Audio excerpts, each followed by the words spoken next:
Let's quickly understand conflict resolution. Bây giờ mình sẽ nhanh chóng hiểu cái công cụ giải quyết xung đột nha. First, you will have to answer, what is conflict?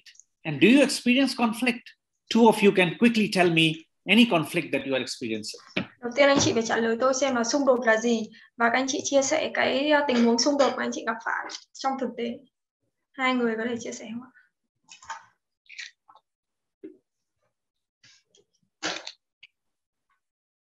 Tell me, is it a problem? Chia sẻ đi ạ, có gặp xung đột không và xung đột cụ thể là gì ạ?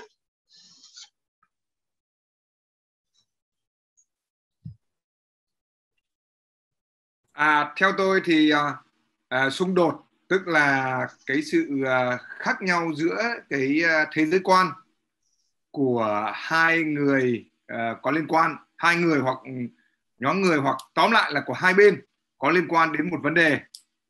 Tức là cái sự khác biệt về thế giới quan, và ai cũng muốn bảo vệ cái thế giới quan của mình là đúng, cho nên là gây nên xung đột. So according to me, conflicts is the differences among the perspective of two people or more or a team regarding one certain problems, and all of the people who all of them want to protect their own perspective. Yeah, good. Đúng that is one cause. Rất là hay. Đấy là một nguyên nhân để gây ra xung đột, nguyên nhân gây ra xung đột ạ. Is conflict very common in all companies? Cái vấn đề xung đột này nó có phổ biến không? Tất cả công ty đều có đúng không?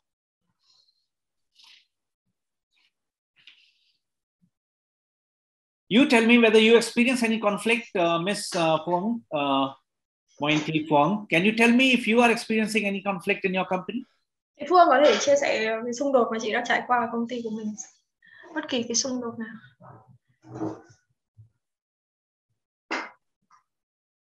Có chị Phương không? Okay. And anybody else, if you can share with me.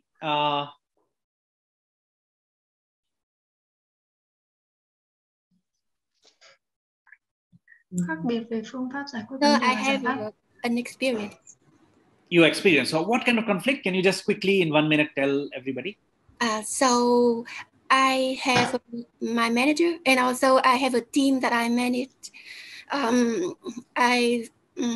So my boss, I think I have a disagreement with him because I think that he should allow me to manage my team. He always assign the job to my team member. So my team member would they immediately feel that I'm not really the one who has any power. And he also do the review for them, like year-end review of their performance. So they don't feel any need to report the work to me at all. So yeah, that is one conflict that I find very difficult to resolve. Yeah, his sense of importance and sense of meaning for your job is very low. Yeah. Okay, all right. So let's see. First of all, let's understand a little bit about conflict. Bây giờ mình sẽ hiểu một chút về công cụ về xung đột. First, let's understand that please differentiate. I have many leaders who get confused between conduct and conflict.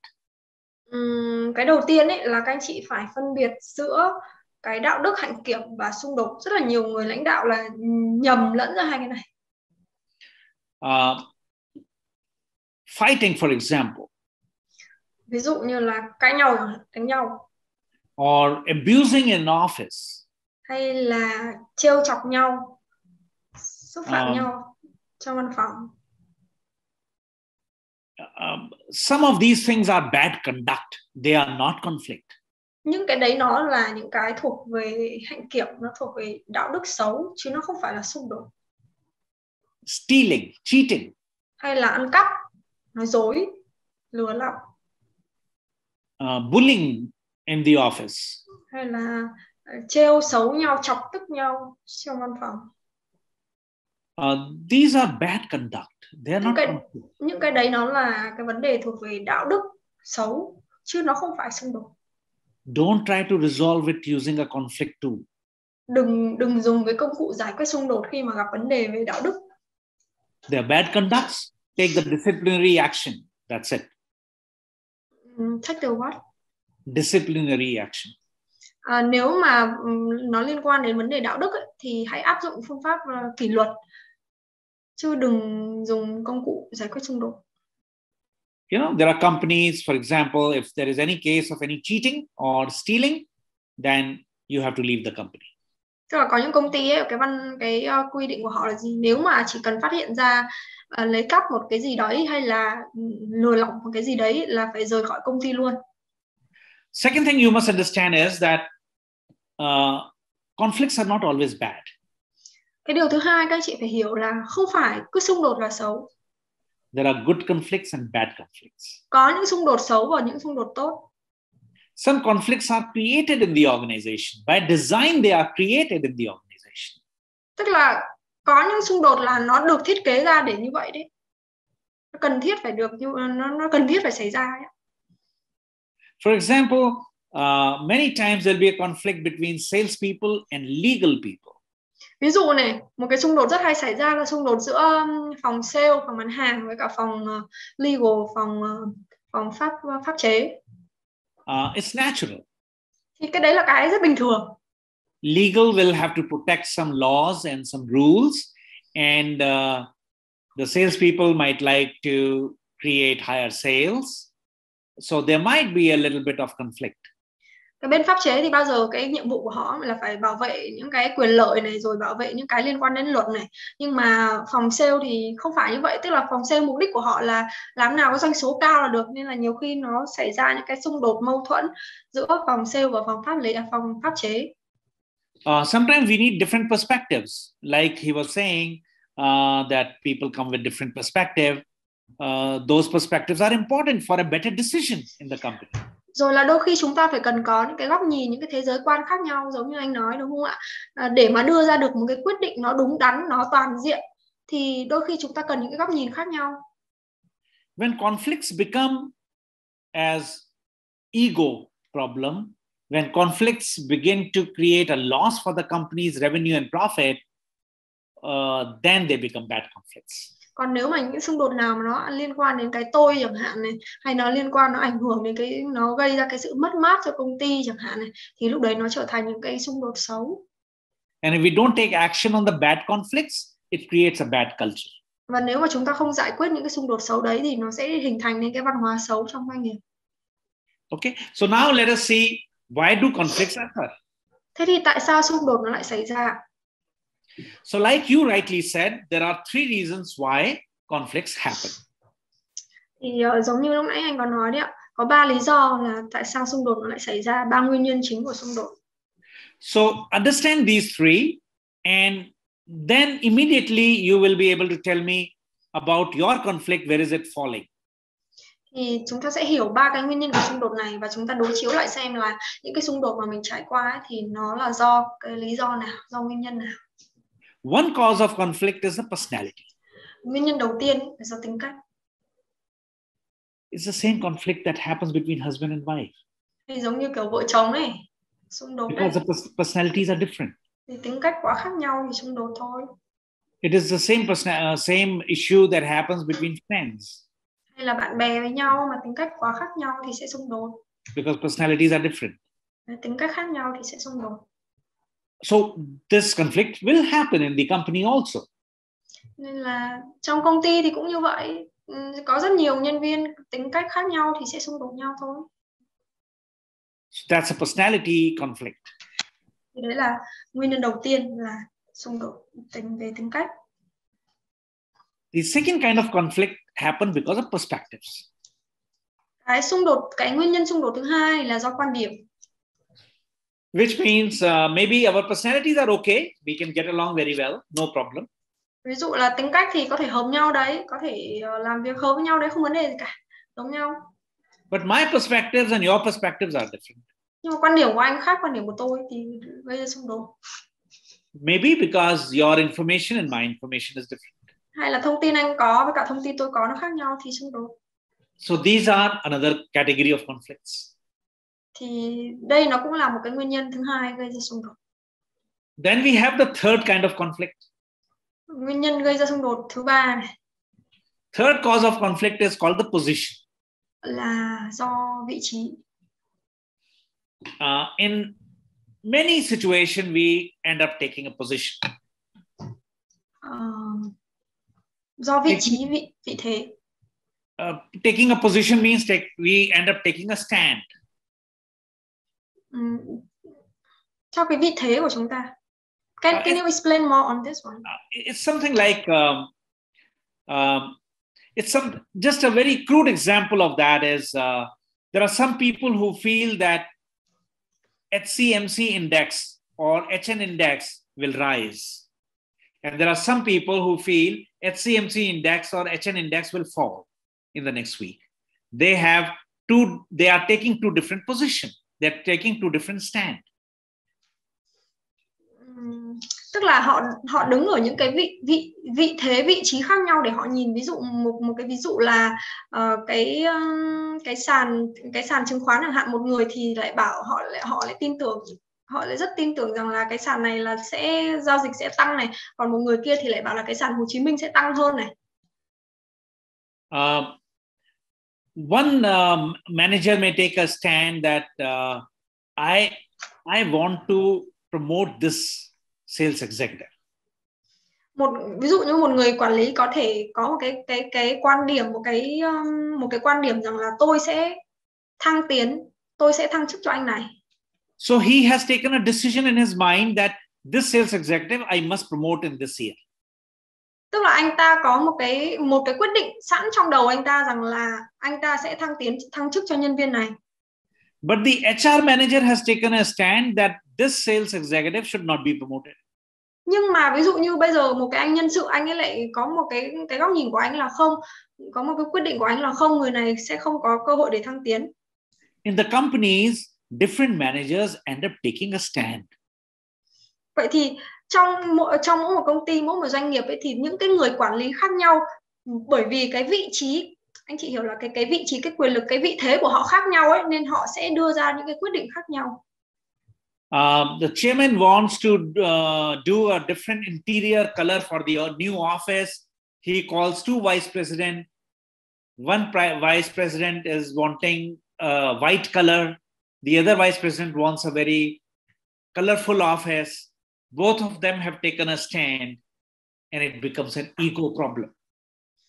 Hay là một cái ví dụ khác là ông chủ tịch bây giờ ông ấy muốn trang trí lại cái văn phòng, thì ông mới gọi hai ông phó chủ tịch đến để đưa ra ý kiến. Thì ông phó chủ tịch đầu tiên ấy, ông ấy thích màu trắng, nên là ông ấy tuyên bố một cái quan điểm rằng là ông ấy sẽ trang trí lại cái văn phòng này với màu trắng. Còn cái người kia, ông phó chủ tịch kia thì ông lại muốn màu sắc là nó phải rực rỡ hơn, nó phải kết hợp nhiều màu hơn. Vậy thì là cái vấn đề ở đây là hai người nó đang có hai cái tôi quá là khác nhau, nên nó sẽ gây ra xung đột. Ở cái trường hợp thứ ba này nó liên quan nhiều đến cái tôi cá nhân. We'll celebrate our family picnic in Hải Phòng. Dù bây giờ chúng ta quyết định là sẽ đi picnic gia đình ở Hải Phòng. The other person says, no, we'll go to Hạ Long Bay. Người kia thì lại bảo là không, đi Hạ Long. Now, I am their boss and I'm saying, okay, let us find out from other people, other 1,000 people, what is their preference. Bây giờ tôi là sếp thì tôi mới bảo là không, để xem là những người kia, những người khác nữa thì người ta thích đi đâu. But these two managers have taken a position. They have taken a stand. Tức là nhưng mà tôi là sếp thì tôi nói vậy thôi, nhưng mà hai cái người kia kìa, hai cái người quản lý này thì bản thân họ đã có một cái tôi rất là lớn, họ có một cái quan điểm rất là vững chắc rằng là họ sẽ đi đây, họ sẽ đi đó rồi, nên là rất khó thay đổi, thì nó sẽ xung đột. And both of them want their choice to be selected. Thì cả hai đều muốn là theo cái lựa chọn của mình, cái tôi nó quá lớn. This is very common in companies. Thì cái này là một cái vấn đề rất là phổ biến ở trong các công ty. Higher level you go, you find people taking a stand, taking a position. Thì đặc biệt là ở những cái vị trí càng cao ấy, thì cái tôi của họ càng cao, họ càng muốn gọi là tuyên bố vững chắc về cái quan điểm, cái ý kiến của mình. So before I explain more, this case that you were talking, about, I think Phương was talking about manager and conflict with her. What is the cause out of the three? Thì với cái vấn đề của chị lúc nãy, chị Phương, lúc nãy chị chia sẻ ạ, tức là xung đột của chị ấy với cả người quản lý cấp trên, thì nguyên nhân chính là gì?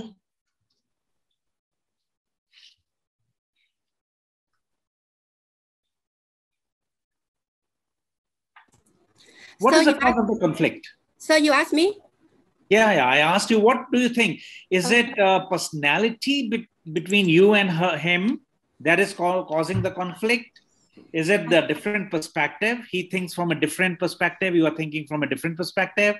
Or is it the stand that he has taken and you have taken? So I think that it's not in terms of personality, because he has invited me to his house once.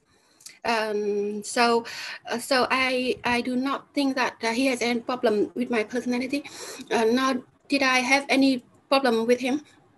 We occasionally went outside for lunch and for coffee, and we talk very cheerfully. So I do not think that we have any problem with personality. But I think it's from my perspective.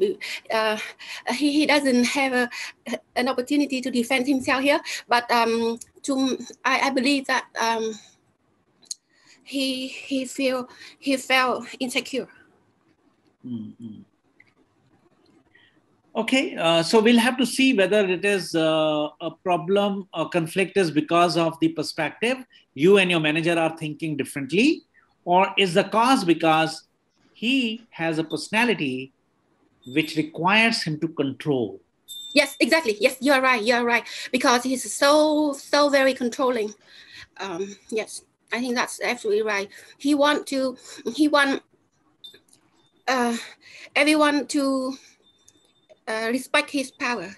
So he didn't even allow me to participate in the interview of that person, of the team members. Mm-hmm. Yeah. Okay, so for the benefit of everybody else, Thao, just a little bit, if you can explain. If it is a personality issue where the boss has a different requirement to control and command, and you have a different requirement to get more freedom, you have a big personality clash. Tức là ở đây cái vấn đề, cái nguyên nhân chính gây ra xung đột của chị ấy, của vấn đề này thì là do cái tính cách của người quản lý của chị. Anh ấy là người rất là thích kiểm soát, đúng không ạ? Kiểm soát mọi thứ, bởi vậy nên là không cho phép chị ấy có những cái sự tự do nhất định trong việc quản lý team của mình. Thì đây là một cái sự xung đột rất là lớn. Tóm tắt là như vậy, đúng không ạ? So this has to be resolved like you handle personality issue. Thì cái này mình sẽ phải xử lý ở góc độ tính cách, giống như là một cái vấn đề về tính cách thì mình sẽ phải xử lý. Thank you, so sir. I'll explain all these. Yeah, go ahead. No, I said thank you, sir. Yeah, okay. You'll understand more when I explain. You see, look at the personality first. Đầu tiên mình xem cái nguyên nhân đầu tiên này, nguyên nhân liên quan đến tính cách. In personality, when we look at our people, any person, if there is a personality clash, it happens because we are all different people. Khi mà gặp xung đột liên quan đến tính cách ấy, thì nó rất là bình thường thôi, bởi vì tất cả chúng ta là những người khác nhau. We have a different thinking style. Chúng ta có những cái phong cách tư duy, phong cách suy nghĩ khác nhau. Some people focus more on ideas. They will keep on thinking about new ideas. Có những cái người ấy, cái suy nghĩ của họ lúc nào cũng nghĩ về ý tưởng thôi, lúc nào cũng nghĩ về ý tưởng. Some of us are very process oriented. Anything that happens, we look at, no, this cannot happen this way, this has to happen this way. Có những cái người thì tư duy của họ theo kiểu rất là quy trình, cứ gặp vấn đề gì là bảo không, phải làm như thế này, bước 1 thế này, bước 2 thế này, bước 3 thế kia, kiểu vậy. Some of us are very action oriented. We just hear something, we want to take action. Còn có những người ấy là thuộc tiếp người hành động, vừa nghe cái là đã bảo hành động. Once in my team, I had a manager. In 10 minutes into a meeting, he is feeling very restless. He wants to get up. Hồi xưa tôi có một cái ông quản lý, ông ở trong team tôi không bao giờ buổi họp được quá 10 phút, cứ vừa mới họp được 10 phút cái là phải đứng dậy hành động. when I ask him, why is he so restless? He would say, I'm restless because the meeting is going on. I want to take action. Đấy, thế là đến lúc tôi hỏi anh thì tại sao thế, anh bảo là thì bây giờ họp bảo như thế rồi thì tôi phải hành động luôn, tôi muốn làm luôn. And there are some people who are very relationship oriented. Còn có những người ấy, lại kiểu rất là thích các mối quan hệ. Some people see as a big picture and some people see the details. Rồi có những cái người ấy, thì họ rất là chi tiết, cái gì cũng phải chi tiết từng tí một. Còn có những người ấy chỉ tập trung vào bức tranh lớn, tổng thể nó đại khái đó. So if you pick up people that way, we create what we call it as 8 thinking style.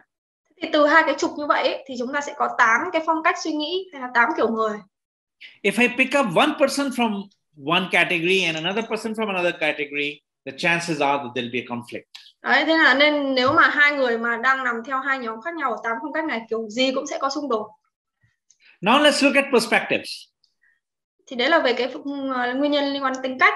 Thì bây giờ nguyên nhân thứ hai là liên quan đến góc nhìn, quan điểm. The conflicts, you and I are working in the same company, but we may have a conflict because of our roles. Hai người cùng làm một công ty nhưng mà có thể gặp xung đột là do cái vai trò làm việc, vai trò công việc. Or we may have a conflict because there are limited resources. If you take the budget, then I will not be able to get the budget. Hay là do nguồn lực, bây giờ nguồn lực nó có hạn, bây giờ anh có nguồn lực rồi thì tôi sẽ không có được nữa, thì sẽ xung đột thôi. Sometimes the priorities are different. Hay là ưu tiên khác nhau thì sẽ xung đột. My priority is to increase sales. Your priority is to cut cost. Ưu tiên của tôi là phải tăng doanh số, ưu tiên của anh lại giảm chi phí, thì sẽ xung đột. Or sometimes our goals are different. Hay là do mục tiêu khác nhau thì sẽ xung đột. My goal is to add more people in my team. Your goal is to reduce, to take good quality people. So you are going very slow. I want to go very fast. Mục tiêu của tôi là phải tăng số lượng nhân viên, của anh thì lại giảm số lượng nhân viên, một người đi làm nhanh, một người làm chậm thì xung đột. You are HR manager, you are going slow because you want good quality people. I am, let's say, operation manager. I want people to come on board very fast. So our goals are different. Bây giờ tôi là giám đốc vận hành, là tôi muốn nhân sự phải đến nhanh nhanh và làm việc cho tôi. Còn anh là giám đốc nhân sự, anh muốn chọn những cái người tốt thì anh muốn là phải từ từ phỏng vấn, đánh giá cẩn thận. Thì mỗi người một mục tiêu khác nhau thì sẽ xung đột nhau. And similarly, when it comes to position, we have different pressure, different interest, different benefit, because we take position, we take our own stand. We see different benefit of both stands. Tương tự như vậy, đến cái lý do thứ ba là lý do liên quan tới cái vị trí, vị thế vững chắc, thì có thể là do áp lực khác nhau, quyền lợi khác nhau, lợi ích khác nhau, nhận thức khác nhau thì sẽ gây ra xung đột.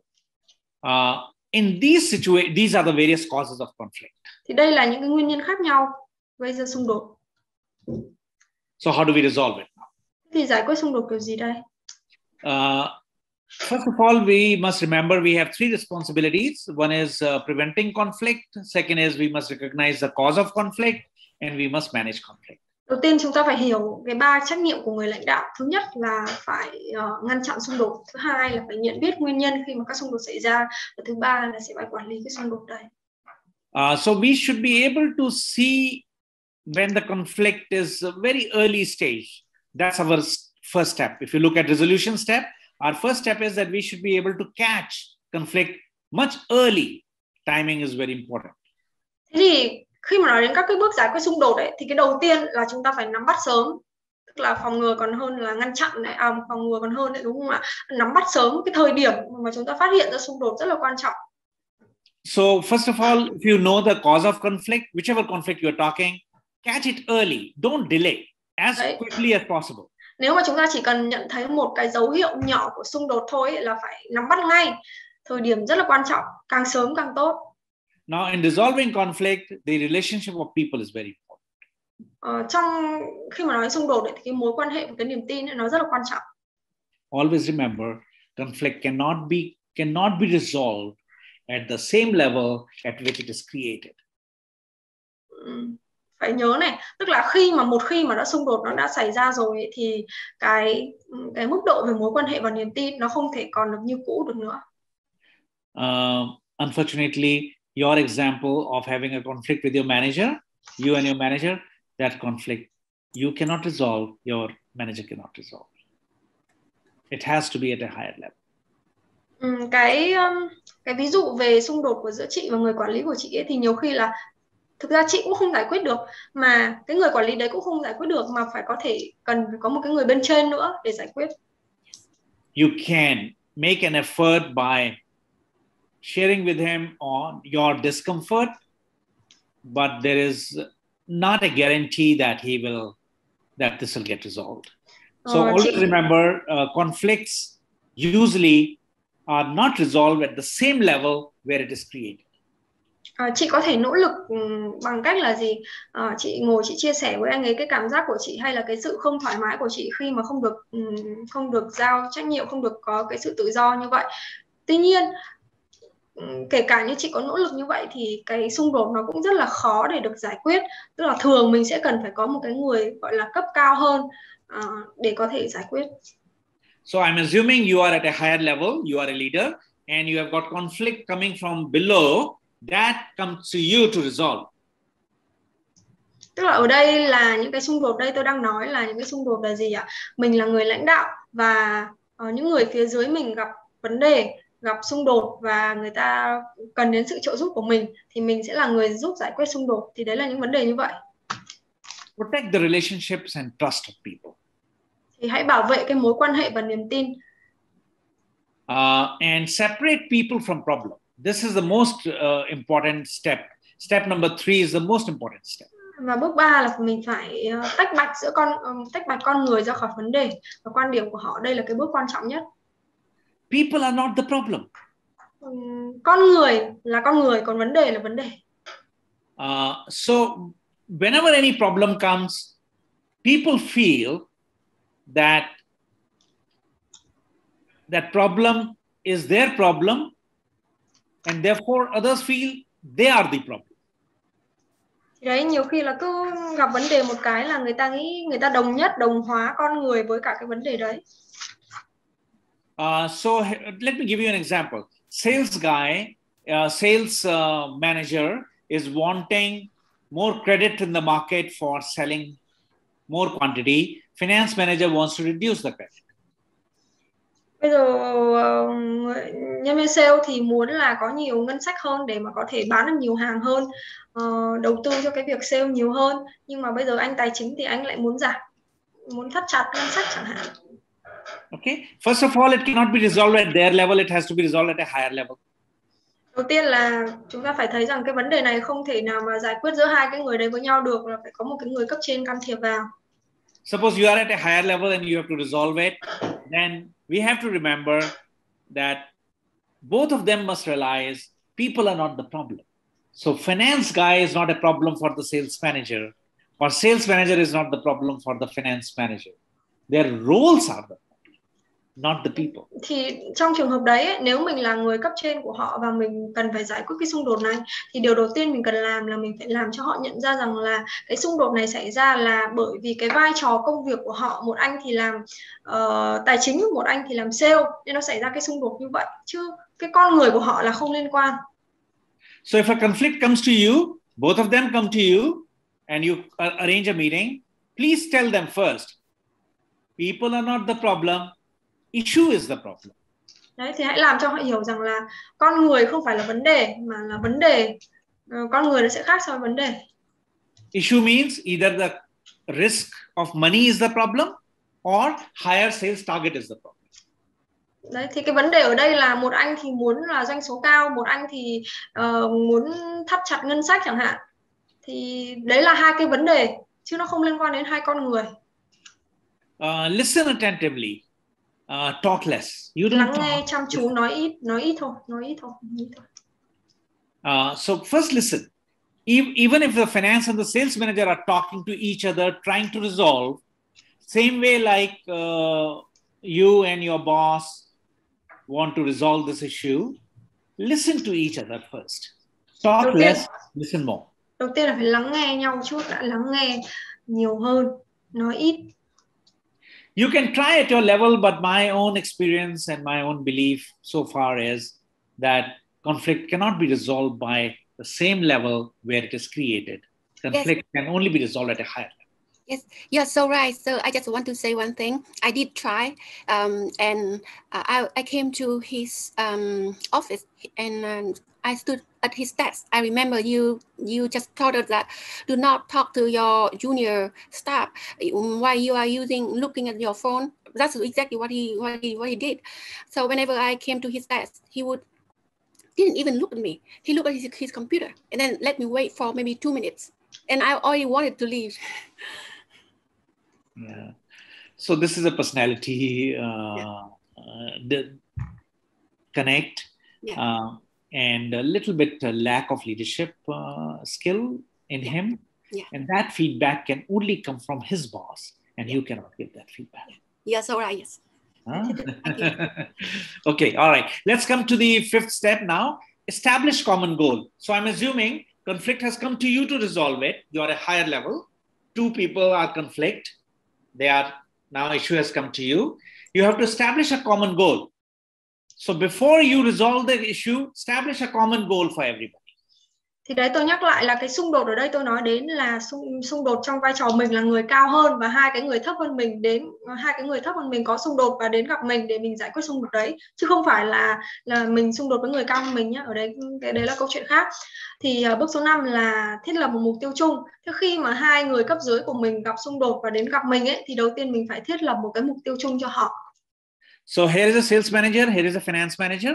I establish a common goal first, and the common goal is this month, what is the priority? Risk of money or sale target? Let's first accept for the company. Thì đầu tiên là tôi sẽ phải mở ra cái cuộc hội thoại cho cả hai người rằng là đối với công ty chúng ta trong tháng này thì cái nào sẽ là cái ưu tiên, tức là cái nào là cái mục tiêu đấy. Mục tiêu là tăng doanh số hay là mục tiêu là thắt chặt ngân sách? And three of us should talk about some option. What are the options? Và ba người sẽ cùng nhau đưa ra những cái mục tiêu, những cái ưu tiên. Option 1. Số 1. We do the sales and take the risk. Chúng ta sẽ đặt mục tiêu là tăng doanh số và chúng ta sẽ chấp nhận rủi ro cái việc khi mà chúng ta cho khách hàng nợ nhiều. Option 2. Lựa chọn thứ hai. We don't take the risk, so we don't sell. Tức là chúng ta không bán nữa, chúng ta không dám chấp nhận rủi ro là nếu bây giờ cứ bán xong rồi để khách hàng nợ nhiều quá thì cũng không được. Is there a third option? Lựa chọn thứ ba. And we talk, is there a third option? Should we consider a third option because company also has pressure on sales? Lựa chọn thứ ba là chúng ta vẫn theo cái kiểu doanh số, bởi vì là bây giờ công ty đang đặt mục tiêu là phải đẩy mạnh doanh số. That is typically how conflicts are resolved. Thì đấy chính là cái bước số 5, tức là chúng ta cùng mở cái cuộc hội thoại đưa ra để mọi người cùng thiết lập một cái mục tiêu chung, một cái ưu tiên chung là gì. Most important step is separate people from problem. Và tôi nhắc lại cái bước quan trọng nhất là cái bước tách biệt con người ra khỏi vấn đề. Second important step is common goal. Bước quan trọng thứ hai là thiết lập một cái mục tiêu chung, ưu tiên chung. And third important step is explore the options. Và bước quan trọng tiếp theo nữa đấy là đưa ra các cái lựa chọn cùng với nhau, đưa ra các cái ý kiến cùng với nhau. So this is typically how conflicts have to be resolved. If I am the boss of your boss, and if I have to resolve this conflict, this is what I'll have to do. I'll have to first make sure you're not the problem, he is not the problem. And then look at the common goal, and then look at the options. Now, options could be you moving to a different department. It can also be an option. So these are various things that we have to consider before resolving conflict. Thì đây, trong cái tình huống của chị, bây giờ giả sử như tôi là sếp của cái sếp chị nữa, sếp của cái ông sếp chị đấy, tôi là người phía trên rồi mà, lúc đấy vai trò của tôi sẽ là giải quyết xung đột cho chị và người quản lý đấy, thì tôi sẽ làm theo các cái bước này. Đầu tiên là tôi phải làm cho hai người nhận ra được rằng là phải tách bạch con người ra khỏi vấn đề. Tiếp theo là phải thiết lập được một cái mục tiêu chung. Tiếp nữa là phải đưa ra các cái lựa chọn về mặt giải pháp. Có thể một cái giải pháp là gì? Chị sẽ chuyển sang phòng ban khác làm. Đấy cũng có thể là một giải pháp, đúng không ạ?